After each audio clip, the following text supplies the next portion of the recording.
So I want 2.5% now of your 2.5%. Yeah. We're all getting percentage if you get this I stuff. don't think he's gonna get it. He's going to get it. Welcome back, everybody, to the Price to Sell podcast, powered by Neighborhood Creative. I'm your host, Matthew Campoli.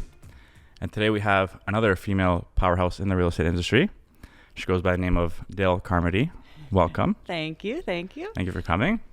She works with Ferrow Real Estate as well. So second agent from Ferrow. We've had up and coming brokerage. You guys are quickly making a name for yourself. Yes, we're trying to. Yeah, so I mean, you guys are covering some serious ground so far, and we're gonna just see more and more of you guys. So. Yeah, we're super excited. We've had a lot of growth this year. Just started up, I guess, right at the beginning of COVID, basically. Yeah. I joined last summer, and it's been like full steam ahead ever since. So it's been quite amazing, life-changing for sure. Yeah, amazing. I love to hear that. Yeah. So let's tell our audience here a little bit about you. I moved to the Toronto area when I met my partner probably, I guess, 9 years ago now. So I was flying as a flight attendant. I was based in Calgary. I did that right after school, and I actually got shifted here for a new base opening up, work for WestJet. So shifted here. My partner was here. That worked out. And then I wanted more income. I was like bored with flying, basically. I was always learning. I did my yoga training after. I was teaching yoga a bit, flying. But I was like, hey, listen, we flipped a couple homes for income ourselves. Cool. And then I was like, oh my gosh, like this realtor at the time I felt didn't do much. And I figured I could do a better job. So I was like, listen, I'll get my license. Any homes we flip in the future, we'll at least save on that. Any of our other friends that are flipping, that sort of thing. Just do that on the side while I fly. And in the couple of years while I was picking away at my courses, I started to hate flying. And then COVID happened, and I was like, okay, let's get to hustling. Yeah. It's cool. I feel like a lot of people had that wake up with COVID. Interesting that you said the realtor wasn't doing enough. I know, but now looking back at it, obviously your perspective changes because you don't realize all the paperwork, the comparables, the research, the money that they put into listings, that sort of thing, for staging, that sort of thing. And I definitely think that there's like some expertise that I didn't realize was a part of it, but I'm happy whatever it was that got me into where I am now. I'm happy that I took the jump for sure. Yeah. Very cool. So now let's jump into, COVID, you decided to go full force? Yeah, basically. Yeah. So how, and then, so with Ferrow now, so what's your main focus? So main focus right now, I've shifted more into the role of sales or team lead or sales director of the Condo Company. So we're a platinum team with all access to with a lot of the big developers. So we're really trying to grow our agent base so that we can be really high performing. We have a couple really high performing pre-con agents, but we want more of them, right? Yeah. To do more volume, have more people to make calls. And we're really trying to grow that up for the company so that the company can kind of grow their income. Obviously, Ferrow just started. We're really trying to just grow it into something really special. Yeah, and you mentioned before we chatted prior to the podcast, you see Baron in the background slowly stepping right now. We mentioned you were trying to scale to some pretty large, pretty fast and large numbers, which is very, I love to hear that, right? Yeah. So let's talk about the team building and how you're looking to structure and what tools are going to help you kind of hit these numbers. So, quickly. Huge. We have a really great in-house marketing team. Instead of contracting out to a bunch of different individuals, we end up bringing marketing in-house so that they can actually help run our back-end system because we're providing leads. So basically at the Condo Company, we have a marketing specialist that gets online leads to the agents, and then because we're spending this money through the company, we want to make sure our agents are calling and following up. So we have a back-end system. We're on HubSpot and Follow Up Boss. And basically all the agents are to like document and follow basically like an action plan. But it allows us to speak to a high volume of people per day and actually keep documented notes. And then we can kind of shift leads back and forth to whom on the team suits their area better, their niche better, that sort of thing, so that people can really utilize their skills in the area that they're they're knowledgeable in. Very cool. So you're kind of just you're taking the potential leads needs or wants, and you're kind of just plugging them into whatever project you think fits best, because you guys have access to so many. Yeah, exactly. Very cool. And then we're really trying to build up like our online database, because I mean, time is money. So we need to have our agents on the phones talking to people, selling, visiting presentation centers, instead of doing time consuming activities like organizing and doing research and so on. So we're putting together a huge database where agents and clients can go and look at all these different projects, what's left, current inventory, pricing. Very cool. So that they don't have to go and sign up with 20 different developers, wait a couple of days to hear back from a sales rep. We're really able to give that like full market experience of like kind of browsing through different projects without having to hop around from person to person to person. Yeah. And it's so hard to even find just like the true source nowadays. Exactly. Right? That's the other thing. Like, and what is accurate? Is this, are they advertising this? Is there anything even left? Yeah. Is this the actual starting price? That sort of thing. Right. Yeah. So, the way that I look at it anyways is to make it an easy shopping experience for consumers. So if I was shopping for a unit myself and I had no knowledge of the industry, I wouldn't want to have to talk to a whole bunch of different people. I would want to find somebody that I trust and somewhere that has a really good source of all the information that I need. Yeah. Right. And especially for targeting investors. Yes. Right. In the pre-construction, that's who, I mean, you want to, in a way, target them because they're repeat clients. Yeah. So they don't have time. They're busy. They have their own businesses, that sort of thing. So if we can get them as much quality information as possible efficiently, then it's going to save our agents time and the clients will be happy. Yeah, that's huge, because if you just Google a project, you're going to have old information mixed in with new information. I've had clients send me things like, hey, did you see this starting at $499? I'm like, no, it's sold out. Oh, it's like been sold out. Yeah, like a long time ago. Yeah. So having that one-stop shop is so helpful, I think, for any people who are just truly trying to get quick information and valuable information as fast as possible. I think what you guys are building is really smart. So kudos to you. Yeah, we're super excited. I mean, it's a lot of work, but it's going to be really good. We're trying to set the foundation solid so that we can build and just add in more people. The agents have a solid place to go and get information. Yeah. Right. And then you mentioned you also did, you have some experience in inside sales as well. So Yeah. you want to compare that? Yeah, I mean, that's kind of where, whenever I joined Ferrow, that's the role that I shifted into with Orchard Row. And I mean, that was invaluable because that's really where I got all the knowledge that I needed to do in pre-construction, to understand the contracts, the types of questions you get asked, what other developers are doing, because you're always evaluating the competition, right? So that you can have, if they have an objection to a product or they ask you about your competition, you want to be able to speak knowledgeable about that. And I just learned so much from inside sales, because you learn the process from the lawyers to the developer to the city approvals and why people will advertise a project and you think it's coming out in October, and why it's the sales reps keeping, oh, it's coming soon, it's coming soon, it's coming soon. You're like, can you not just tell us when it's coming? Now I understand why, because they don't even know yet, because it's so fast paced and you're dealing with so many different kind of areas and departments. Like, that's just how fast paced it is. Like, it's hard to plan, especially with COVID. Yeah. And I feel like not a lot of information is ever given until the last minute. Exactly. So, and from my experience too, I've had people emailing me, hey, like, how do you not know yet? Like, we don't. We just don't. Like, exactly. nothing. And it's the builders keep that, or developers keep it tight. Really tight. And it's very competitive industry too. It is. Right. It's pretty cutthroat, but I don't know. I'm trying to hold true to my values.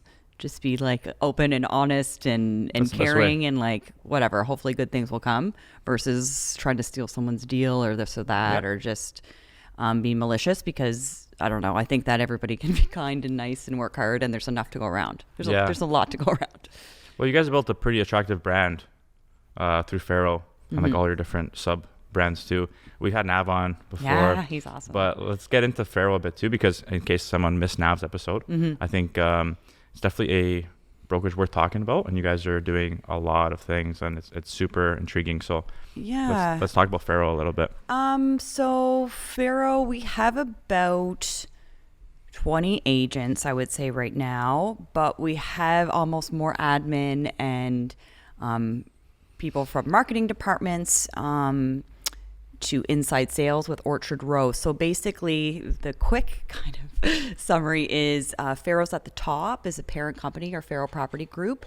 And then you have Ferrow Real Estate, which does the typical resale, rental, that sort of stuff. We have Palace Row, which is like ultra luxury, based out of Yorkville for the most part. There's a current listing for like 7.5 million, beautiful Parisian home in Yorkville. I just recently sold a unit at the One Bloor as an assignment. So that's basically over 3 million, all the way up to 29 million. We have some of the penthouses at the One as well that we're selling. And then inside sales, Orchard Row. So we'll actually get contracted by other developers, or a developer that we work with closely, True Life or Constantine, to sell their product. So some of our agents will work as inside sales. And then we have the Condo Company. So there's a lot of different stuff going on, but it's really good because we're very collaborative. Yeah. And we can gain and kind of double up and use some of the people or information in one company and pull it over to the other. Yeah, which is, that's amazing. I feel like this is kind of a new wave. I've seen it in some examples, like, for example, Ryan Serhan has built a very cool brand with different sub-brands. Kind of everything's in-house, which is much more efficient.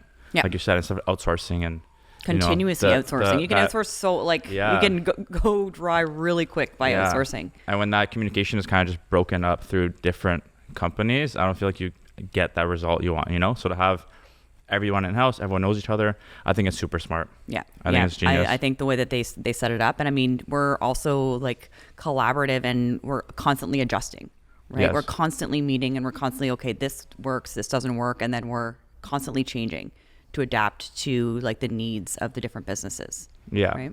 And so how are you guys, did you guys have some pre-existing relationships with developers, or are you constantly reaching out and trying to acquire? We're definitely reaching out. We work closely with, I was contracted under Orchard Row to represent True Life up at the Summit Muskoka in Huntsville. And then True Life and Constantine have partnered up with a couple of different projects. They sold 8188 this fall during COVID and sold like no problem whenever the condo market was quite a bit slower, I guess. And then they also teamed up and worked with Armor Heights, but they're always kind of strategically choosing who they work with on what project, to not also have some conflict of interest as well, I think, right? So fair enough. Yeah. So I want to circle back a bit. I want to talk about the transition from flight attendant into real estate, because a lot of sorry, excuse me, guys. In case my eyes look a little twitchy, I got hit in the face today in my boxing. So, boxing. Yeah, a little teary eyed. But it's cool. It's part of the gig. A lot of agents are just, they have a passion, they're doing something, and then they want to maybe either start real estate as a part-time thing and then realize, wow, this could be a full-time thing. But a lot of people acquire skills from what they were doing prior. For me, example, barbering helped me a lot with communicating with different types of people, different backgrounds, different ethnicities. Yep, absolutely. What kind of takeaways did you take from flying? Well, I mean, obviously the diversity of people that are on an aircraft, and they're at like a heightened emotional state. People, I think even prior to COVID, people, like we used to say, they check their brain when they check their bag. So they check in at the counter, get on a plane or an airport, like people are just like in la la land. Like they're just like, whoa. And then people are stressed flying, they're scared. There's different cultures interacting in a very tight space. And people don't have a sense of control, right? So learning how to deal with those different types of people and making them feel calm, I think was really important skill that I have bringing over, because when you're dealing with residential buyers, it's an emotional time. It's like a roller coaster for them, right? It's their biggest life investment. So I think that the people skills, but also honestly, the structure in my life. So whenever I was flying, I had to be super healthy, get my sleep, be consistent. If not, you got so sick and so burnt out so quickly traveling with all the time zones and different hours and stuff. So actually, whenever I was doing a lot of yoga and a lot of flying, I like ate super clean. I always got up and worked out in the morning. I was pretty consistent in my life so that I could like actually maintain it. And I think that that carries over so much to real estate because you need to be consistent. You need to have a schedule. You need to be like self-motivated. Like it's so hard to go and work out before I wake up at 3 a.m. and go work out before going and flying a 15-hour day. Like you do not want to do it. I don't want to wake up in the morning some days and call all my clients or do my emails before I go to the gym, but you have to if you want to be successful. So it's like that mindset piece, I think, too. Yeah. So you had that those good habits already kind of established and built in, and then you just kind of brought them into real estate and just adjusted however it made sense, which is cool. Yeah. Very cool. Yeah, I would definitely say too, like, I guess you're a bit into like the breathing and meditation and stuff as well. So I'll definitely say that those pieces in yoga, whenever I was teaching and doing my training and so on in my early 20s, like that is so important. So you were teaching yoga? Cool. Okay. So what, just from a mindset standpoint, because we're in real estate, we're entrepreneurs at the end of the day, you're building this team now, you know, these are your ideas, you're coming up with all these different strategies on your own, right? It's not like we're just going into work and we're being told what to do, right? So what takeaways from, let's say, yoga have helped you in terms of mindset with real estate? I think that this is going to sound really odd, but honestly, it was like the biggest piece for me in yoga was like the breath work and that your body's way stronger than your mind thinks it is. So like to be able to push your body to extremes and hold postures and breathe through it and that sort of thing really helped me this year whenever I felt like I was so green in the industry and kind of thrown into a situation where I'm like, I feel like I'm not good enough at what I do. I don't know enough to be talking to these investors that own 10 properties. Like I'm just a 30-year-old woman that isn't even from Toronto. Like I didn't have the confidence, but literally it was, I would say, like you can do anything you set your mind to. It sounds so cheesy, but like get up every day, be consistent, and like good shit will come. Yes, definitely. It will. Like just be consistent and like have good intention. Be intentional in your relationships, your conversations, how you spend your time, and it'll work out. Yeah. And you've, like you just said, you felt green. You've only been full force for 2 years. And what you've been able to do is outstanding, right? So a lot of these agents, a lot of our viewers are newer agents. Okay, yeah. And a lot of them have that, I guess, those mental blockages where they think that who's going to listen to me? Yeah. Who's going to sell their house with me? I just started. That's or what that was I'm the young. biggest. Yeah. Like now he's young, right? Yeah. Like, I love having him on just to break that barrier. Yeah. But what kind of advice would you give to agents who are maybe like their first year, second year, who don't think they can hit these numbers? So a lot of people think like, hey, maybe when I'm 10 years in the business, I'll start selling multiple $1 million properties, you know? What would you say to them? I would say it's all about talking to people. Talk to as many people as you can. Let them know what you do. Follow the market, learn the areas, like still keep educating yourself consistently because policy and stuff is changing all the time. But like talking to people and surrounding yourself with people that are top performers. Like you never want to be the smartest in the room. Yes. You never want to be the smartest in the room ever. And if you're, I mean, even your friends, like you need to be spending time with people that are where you want to be. And people can be very wealthy and it not be monetarily either, right? Yep. So if you want to be a top performing agent, like you need to be spending time around some top performing agents to like absorb whatever they're doing, right? And then tweaking it to whatever suits you as a personality. Yes. Because in the beginning I was like, oh, I have to be this, I don't know, like corporate-y, like, I don't know what I thought I had to be, but I'm like, no, I can totally just be myself and it'll be fine. Right? That's the biggest misconception. Even me, I remember when I first started on my Instagram, I deleted all like my personal photos. I'm like, okay, right? It has to be just me in a suit now. That's it. So I went and did all these headshots and I'm posting pictures of me in the suit. I'm like, that's not me. Yeah. Like, who is this guy, you know? Yeah. So I started to bring back myself and that's what truly works. right? Yeah. So everyone just don't worry about Yeah. what you think it has to be. Yeah, It doesn't. exactly. Be yourself. Like Dayle. Yeah. So before when we chatted, you mentioned some politics stuff. Mm-hmm. Elections coming up. Mm-hmm. Obviously, we'll keep it super neutral, but Yeah. you have some insight into like some good points. Maybe people should Yeah, think about. It's really tough because I can see that there definitely is a housing crisis. Mm-hmm. I don't think that any sort of neutral policy that they're actually able to get implemented will have any sort of major impact. Mm-hmm. People will always find a way to move money into this country. And do we really want them to stop? Like, we want to be a prosperous country. Yeah. And a lot of Canadians have made a lot of money off of the increase in value in their property. That's basically the only way that they've actually made money over their lifetime, is by their property increasing in value. Yeah. And take that away, take foreign money coming in away, take some of the benefit of selling a home by taxing it away. Let's face it, average Canadians use that money to build their wealth. Yep. Right? So I don't think that no matter what sort of policy comes into play, that it's really going to make that much of a difference. People will move their money around. They'll figure out a way.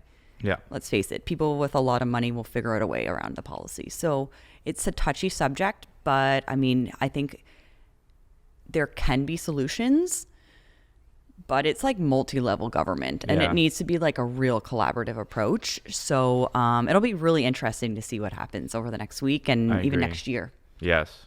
When everything starts to take a foothold. Because right, they can be voted in now, whatever party, but I mean, will it be time before changes happen? Probably, but I mean, COVID has also set the precedent for passing policy very quickly. Yes. So I think it's going to be very, very interesting. Yeah, I agree. Mm-hmm. Do you have any? Let's stay Do you have tuned. any kind of? I was never yeah. really been into politics, so I can't even speak to it. I just have a general idea of a direction I'm going in, but at the end of the day, you know, they're all humans just like we are, and Exactly. they're talking and their best right now to try and get into the position. Of course, right? And then the truth comes out truly when they're in, then we see what they can do, right? It's the same thing over and over. I just, like you said, we've, especially Toronto, we've built up an amazing economy, and we've given people an opportunity to make some serious money very fast through real estate. So some people really rely on that, right? And take that away may affect some people. So yeah. I mean, there's arguments on both sides, but Yeah, absolutely. I agree. so as we near the end, Yes. I always ask all the agents that come on because Okay. I think it's cool to see everyone's different opinions in terms of where the market's headed. So obviously we've seen a massive bull run. COVID, totally, you would think when COVID hit, I know. maybe things are going to finally drop, but instead they've soared this year again. August was another month, resale, just soaring. Crazy. Yeah. So where do you see the market headed in, let's say, a year? Some predictions. I mean, there's something interesting that we had in our team meeting this week is Freddie, our broker record, was talking about one of his connections, speaking at the Tarion board, basically that they've seen a record number of applications. So Tarion being the new home build warranty. So all developers have to go through an application process to get their Tarion approval before they can start selling. So, I mean, it's no surprise with all the cranes and all the development happening in the core that there's going to be a lot of units coming to market. I think it's going to be one of the busiest years in regards to inventory coming out for pre-construction. But there's demand. There's projects selling out. Like there's only a couple projects after the 10-day cooling period. Typically there might be some inventory left over. The most recent launches, there's like 5 or 10 units. Yeah. A lot of cranes in Toronto, a lot of units that are going to be coming to market based on the Tarion applications and just based on looking at the city planning departments, right? And seeing what's coming.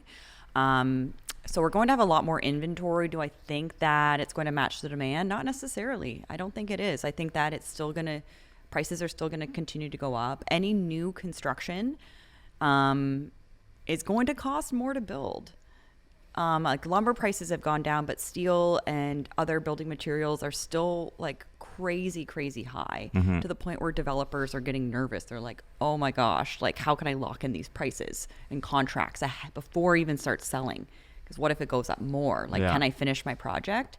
So I think with that, the way I look at it is new builds typically kind of set the price in GTA anyways, right?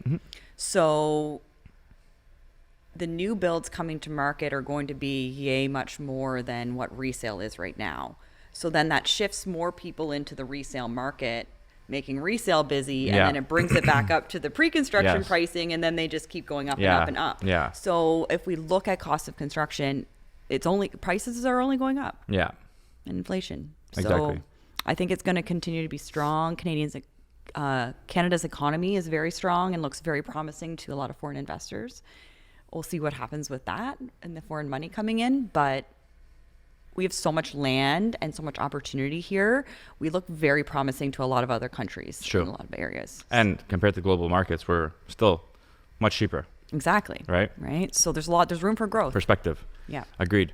And I have a lot of people saying to me all the time, like, new projects launching at $1,400, $1,500, $1,600 a foot. You have a one bedroom going for $700,000.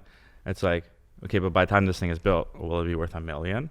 I know. All these people are like, one bedroom's $1 million in the future, maybe 2,000 a square foot. People are like, there's no way.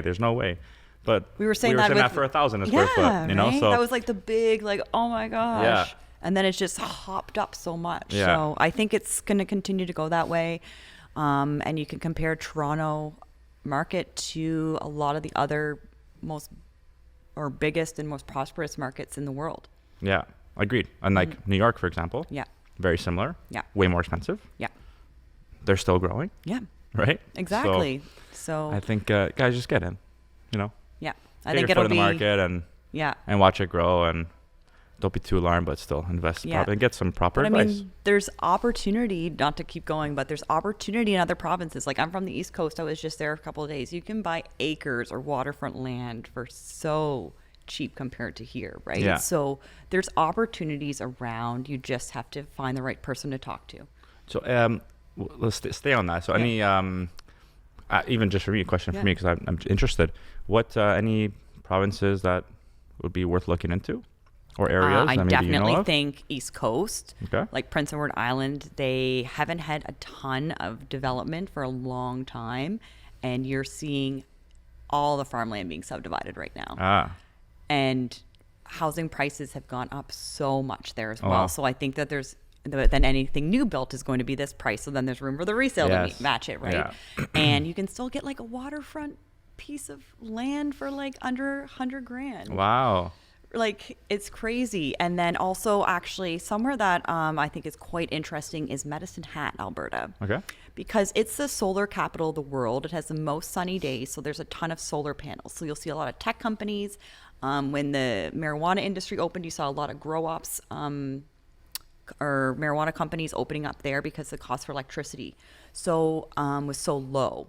So I actually think you're going to see a lot of growth in that area. It's very desert-like. It's kind of extreme temperature, but you can get like beautiful, huge lots, homes for like under 300 that you can flip and turn into multiplexes and stuff. So I think there's a lot of potential in Alberta. I think that it will rebound eventually. Yeah. Very cool. Very cool. Yeah. So you've given us some amazing advice today, some great insight. You're super knowledgeable for just being in 2 years, so kudos to you. Okay, thanks. And just want to leave everybody with where they can find you. If they have any pre-con questions, where they can find you. Yeah, look me up. Look us up thecondocompany.com or find me on Instagram at Dayle Carmody Realtor. And yeah, happy to help. Reach out to me. More than happy to just have a conversation with you and give you some advice how to grow your wealth. Amazing. So we're going to post all your links below in all of our captions and bios anyways. Okay, awesome. But thank you for coming. Thank you It's so been much an amazing for having conversation. me. And again, guys, thanks again for tuning in. Don't forget to like, subscribe, share, and we'll see you on the next one. Peace.